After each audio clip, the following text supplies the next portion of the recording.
What's going on, Zombie Mob?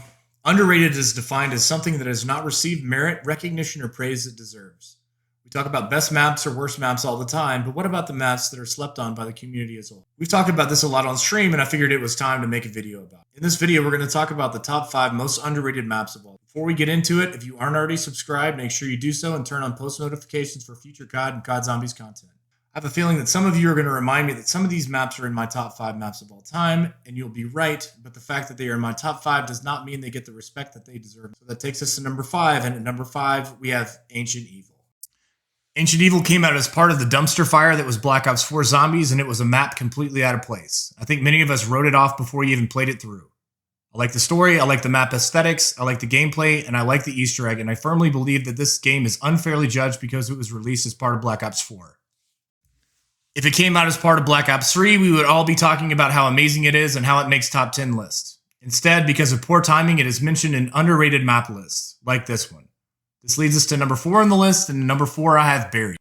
I think everyone as a whole loved Buried. It was a really good map with a good Easter egg. But while Origins and Mob of the Dead excelled in spite of the goofy BO2 movement system, mechanics, and game engine, I feel like a map like Buried was hindered by it just enough to put it outside of most top 5s. It takes us from the conversation of one of the best maps of all time to just another good map. So that leads us to number 3 in the list, and in number 3 I have Shadows of Evil. But wait, Michael, Shadows of Evil is number 5 in your top 5 of all time maps. You're correct, YouTube viewer, but I think there's a wide disparity as to where Shadows is ranked. Some people have it top 5, some people didn't play it. Every time we see a new storyline and new characters and new map locations, I think we as a zombie community are skeptical.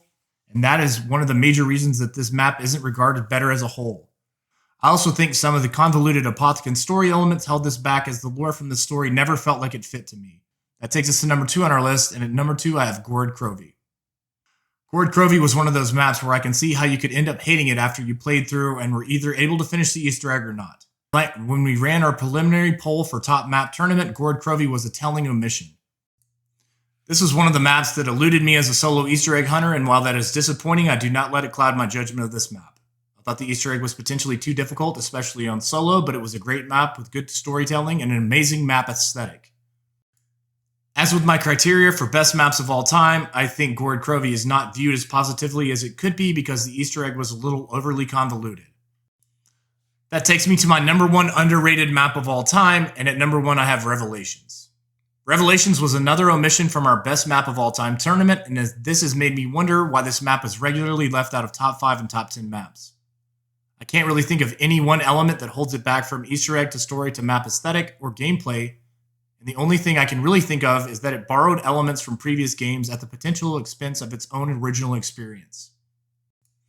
I did think it was interesting to see all those different maps blended together, but looking back, the map did feel derivative of the maps it borrowed elements from, which is unfortunate, and this is a trap that I feel like Treyarch falls into often. They want to create something new, but want elements of the map to resonate with fans of the zombie series, often to the map's own detriment. So what do you think? What is your top 5 underrated maps of all time? Let me know in the comments. And if you're interested in future zombie content, then hit that like button and subscribe to the channel.